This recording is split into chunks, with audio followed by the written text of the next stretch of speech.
এটা ছিল আমাদের এই বছরের প্রথম বিয়েবাড়ি, মানে 2026-এর সরস্বতী পুজো। আর তার পরের দিন 2 দিনই তো বিয়ের দিন ছিল, তোমরা সকলেই সেটা জানো। তো আমাদের সরস্বতী পুজোর পরের দিনে একটা বিয়েবাড়ি ছিল। আমি বর্ধমান থেকে সরস্বতী পুজোর দিন রাত্রিবেলায় ফিরে গেছিলাম, কারণ পরের দিন ওই বিয়েবাড়িটা অ্যাটেন্ড করার ছিল।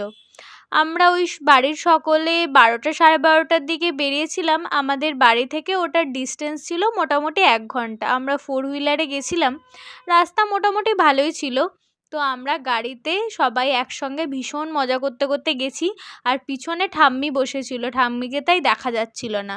আর বাবার গাড়িতে উঠলেই একটু মোশন সিকনেস হয়, সেজন্য বাবা একটু ঘুমোতে ঘুমোতেই যায়, যাতে বমি টমি কিছু না হয়। আর ঠাম্মিরও প্রায় সেমই। আর গিয়েই আমরা দেখতে পাই যে এখানে ব্রাইডের সুতো পোহানো চলছে, গায়ে হলুদ ইত্যাদি অলরেডি ডান।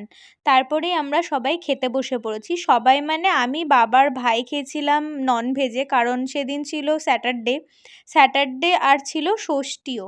তো ওই দিন মা ঠাম্মি দুজনেই খায় না। আমার মা তো স্ট্রিক্টলি শনিবারটা পালন করে। আর ষষ্ঠী ছিল যেহেতু, সেজন্য ঠাম্মিও খায়নি। আমি আর ভাই খেতে বসেছিলাম একসাথে। প্রথমেই দিল ভাত, আর তার সাথে গন্ধরাজ লেবু, আর ছিল ভেজ ডাল, ছ্যাঁচড়া, ইঁচড় চিংড়ি। ভেজ ডাল আর ছ্যাঁচড়ার সাথে একটু পাতিলেবু টিপে যা খেতে ভালো লাগছিল কি বলবো।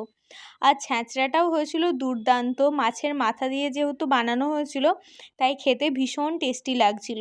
প্রথমবারে আমাকে যে এঁচোড়টা দেওয়া হয়েছিল, ওখানে সবই আলু পড়েছিল, আর আমার এঁচোড় খেতেই বেশি ভালো লাগে রাদার দ্যান আলু।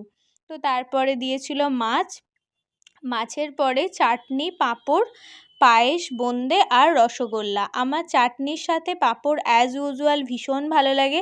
আর এখানে চাটনিটা ছিল আনারসের চাটনি, যেটা খেতে ছিল ভীষণই সুন্দর। তারপরেই পড়ে গেল পায়েস। পায়েসটা আমি 2বার নিয়েছিলাম, ভীষণ ভালো করেছিল।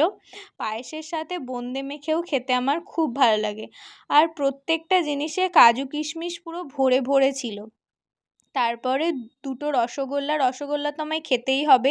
সবশেষে একটু ফাঁকা পেয়েছিলাম ব্রাইডের সঙ্গে ছবি তোলার। ভিডিওটা কেমন লাগলো নিশ্চয়ই জানাবে। ভালো লাগলে লাইক করে চ্যানেলটা সাবস্ক্রাইব